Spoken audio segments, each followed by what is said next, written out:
Oke, selamat malam di awal minggu ini.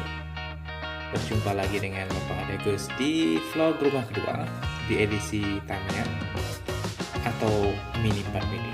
Ya, begitu istilahnya, istilah kerennya. Ya, jadi setelah beberapa minggu kita tidak bersuara di dalam vlog karena ada beberapa kesibukan yang harus didahulukan, jadi tertunda dulu untuk vloggingnya. Jadi untuk kali ini kita mau share sedikit tentang motor ya. Di sini ada satu motor dengan cap hijau. Kita bisa diindikasikan ini adalah seri dash, yaitu power dash. Ini sampai hilang di label ini. Ini dash yang sudah cukup lama, yang dulu awal-awal main mini family kita beli ini. Dan sudah purna waktu, sudah hampir 6 bulan. Jadi kita mau lihat kenapa ini motor rusak ya. Tapi indikasi yang pertama, kalau kita berikan arus listrik, dia tidak menunjukkan tanda-tanda kehidupan. Ups. Di sini saya ada alat untuk mengatur voltase ya. Biasa kita gunakan, biasa saya gunakan untuk break-in kecil-kecilan untuk dinamo yang baru kita buka dari boxnya. Jadi kalau saya beri arus di sini dia tidak berputar, jadi cukup ya. Ini 2,7 volt. Tidak ada tanda-tanda dia menunjukkan kehidupan. Ada tapi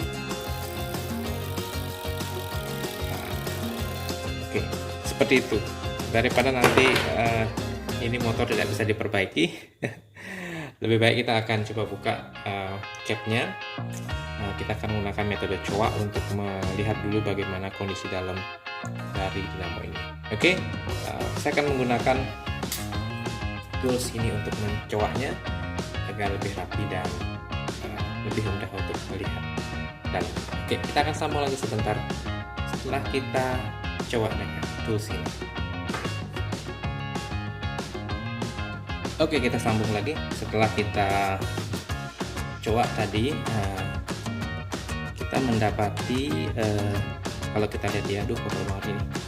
Kalau diperhatikan di sini, saya nggak tahu nih ada tidak. Satu sisi dari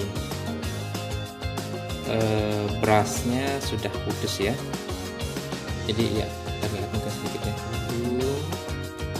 Jadi sisi yang sebelah kanan sudah putus. Jadi itu yang membuat motor tidak berputar dengan sempurna. Oke, saya akan buka coakannya dan saya akan buka cap ini dan kita lihat lebih dalam brush yang sudah putus.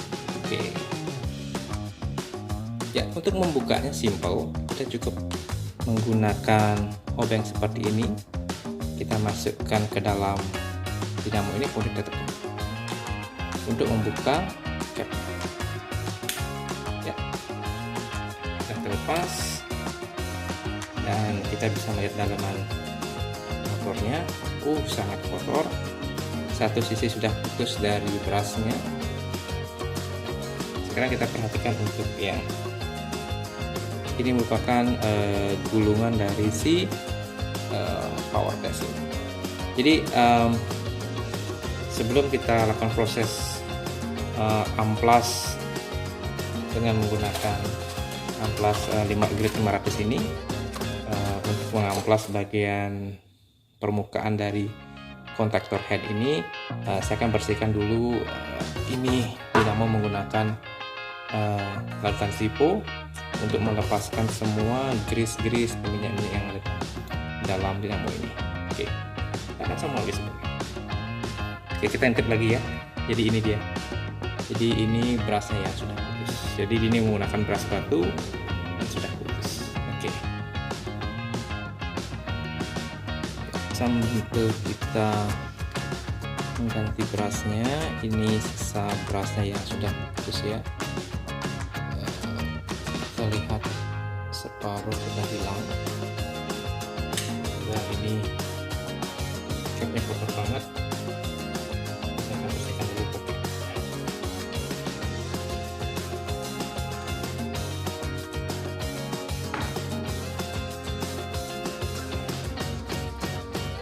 sapa dulu sebelum saya akan rendam di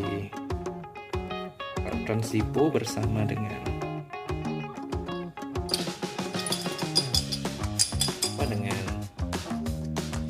dinamonya. Jadi secukupnya saja, yang penting semua komponen sudah terendam. Saya menggunakan botol bekas bekas selai ya, biar dapat dia toplesnya, kacanya. Sambil kita ada dulu. Terlihat hitam ya, sisa-sisa kotoran yang ada di motor ini. Kita akan lepas semua dulu.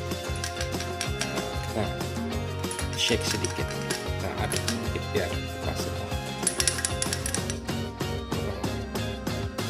Oke, setelah kita mendapatkan lumpur hitam ini kita akan bersihkan sekarang sisa-sisa dari kotoran tersebut.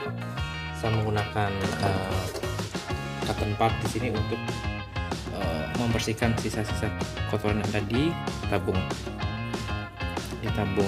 dinamonya, sambil mengintip magnetnya ya. Kalau nge-build sebuah dinamo kan, kalau di kelas loop itu diperbolehkan untuk nge-buildnya dinamo, jadi bisa dipilihkan magnet yang terkuat untuk mendapatkan torsi yang luar biasa. Nah, ini sudah bersih. Oke, bersih banget dia. Kemudian juga capnya kita bersihkan. Di sini juga masih menggunakan busing namanya ini ya. Kalau yang sudah dimodifikasi untuk dinamo tertentu, dia sudah menggunakan bearing juga di situ. Tapi ini kita biarkan utuh seperti itu, kita hanya mengganti brusnya saja. Oke, masih utuh. Kita rapikan sedikit ya bekas-bekas potongan tadi itu, biar tidak ada sisa-sisa potongan yang tidak rapi. Menggunakan design knife untuk melakukan itu. Oke, kita akan mendapatkan potongan yang benar-benar rapi ya.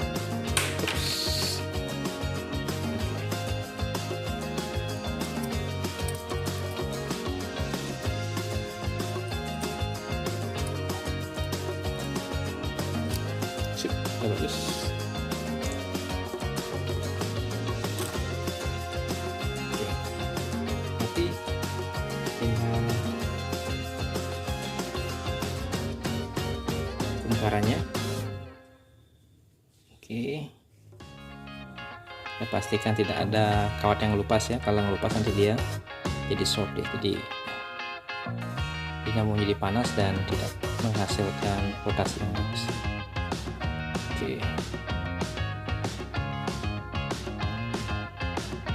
dulu ya.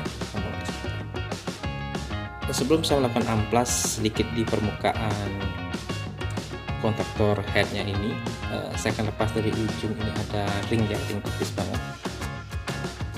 Saya akan lepas dulu, nanti kita akan pasang di sini. Oke.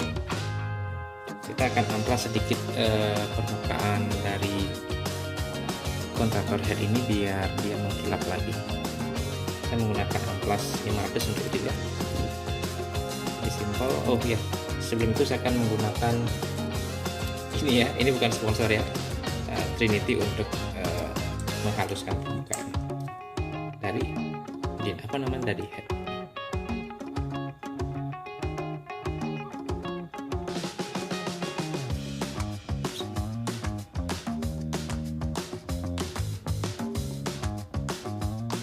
Agak sedikit pekat, jadi saya langsung ambil aja sedikit sini, saya urut permukaannya. Kayaknya sih ini campurnya pakai kayaknya ya, tapi nggak tahu lah campurannya. Permukaan ini kita gulung seperti ini, kemudian kita putar. Tujuannya adalah untuk menghaluskan kembali kontaktor head ini. nanti akan membuat proses break-in-nya jauh lebih maksimal ya, karena nanti beras batunya akan tergerus dengan sempurna kalau permukaan ininya rapi lagi seperti baru. Kemudian saya putar balik.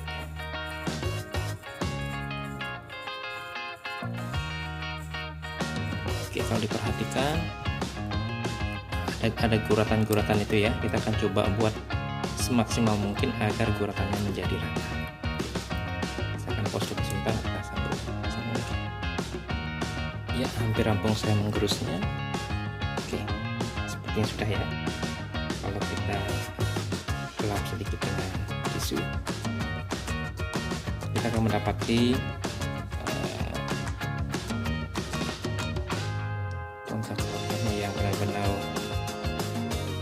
mengkilap ya, halus, seperti mungkin lebih bagus dari barunya karena sudah digerus bagian permukaan dari indikatornya. Oke, kita akan pasang sekarang beras batunya ya, penggantinya. Kita pinggirkan dulu. Jangan lupa mengembalikan O-ring tipis, bukan ring sih, semacam karet ini ya, kembalikan ke tempatnya. Ada dua di situ. Kita masukkan dulu satu.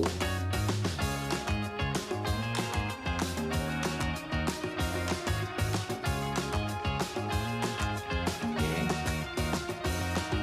lagi satu.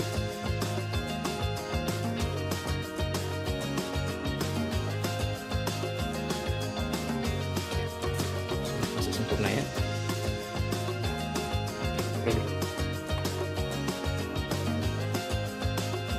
Ya, kita akan mengganti berasnya dengan beras batu seperti ini.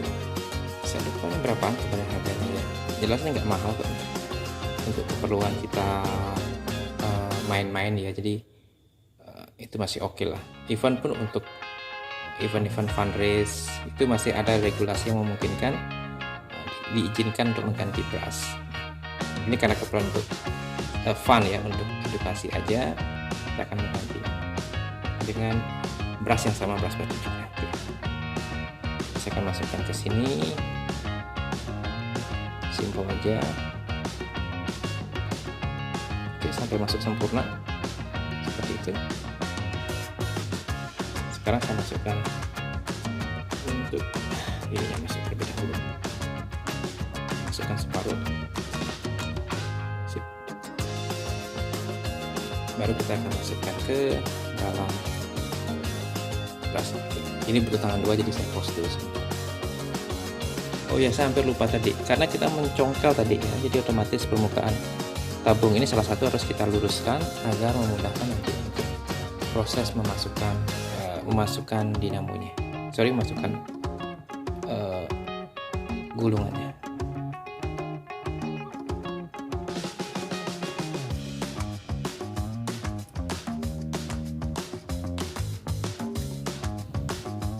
Ya, satu nggak apa-apa, dibiarkan menggantung, yang satu harus lurus biar bisa masuk langsung. Oke, sudah hampir masuk ya. Perhatikan jangan sampai keliru memasang posisi cowoknya. Nanti kalau kita kebalik memasang ininya ke tempatnya, maka dia akan muternya berlawanan arah. Jadi dia dipastikan tidak keliru. Jadi cowoknya posisinya di bagian yang tidak ada stiker stiker dinamonya. Oke, masih. Ini agak susah nih. Sebentar. Akhirnya kita akan geser untuk nutupnya. Ya, sudah terdengar suara klik. Sudah masuk sempurna. Diperhatikan mulus, kinclong. Dan sekarang kita akan pasang lagi kunciannya agar tidak bergeser dia. Sini. Tadi yang kita luruskan, kita kembalikan, jepit dia. Oke, penggantian berasnya sudah beres, bisa berputar dengan sempurna. Sekarang kita akan masuk ke proses rebreaking ya, untuk menghaluskan kembali permukaan dari brush batunya. Oke, kita akan sambung lagi botolnya. Ya, kebetulan oil saya habis, jadi saya menggunakan ini aja deh, standar untuk melumuri minyak ke permukaan dinamonya sebelum kita lakukan proses breaking. Bagus sih kalau ada minyak di situ, jadi kita bisa lumasi dulu ya. Nah, ini juga kotak penyerang sudah ada lubrikannya, jadi otomatis dia sudah berubah. Oke. Kita akan mulai prosesnya. Saya akan mulai dari voltase yang paling kecil ya, untuk memberikan alur dulu agar tidak tergerus banget ketika proses running pertama kali. Jadi saya mulai dari yang voltase yang paling kecil, karena ini alatnya murah meriah, nggak bisa beli yang GeForce yang ratusan ribu, jadi kanggoin yang itu. Kita akan mulai dari yang paling kecil, kemudian voltasenya kita naikkan hingga nanti ngehit voltase yang tertinggi. Kalau saya biasanya yang breaking itu di angka 4,5 volt selama 2 menit. Oke, kita akan sambung sebentar.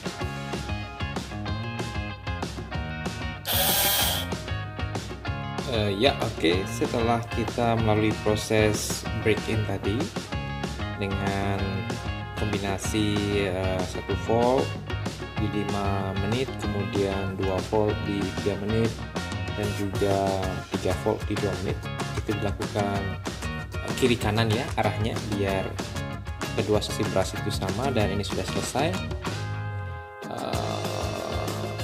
Terlihat sangat kinclong ya permukaan brushnya, permukaan kontaktor headnya, dan juga kalau diputar dia tidak ada pergerakan dari brushnya, itu menandakan dia cukup stabil ya. Nah, sekarang untuk memperkirakan berapa RPM-nya, kita akan menggunakan adaptor dengan voltage 3 volt. Kalau di baterai sih kayaknya nggak nyampe segitu ya, mungkin di bawah itu 2,8, 2,7 ataupun ke bawah. Tapi ini untuk testing kita akan gunakan yang standar sesuai dengan maksimum di boxnya itu di 3 volt. Kita akan lihat nanti dari aplikasi Wiri bagaimana dinamo ini running setelah dia diganti brush, dan juga kita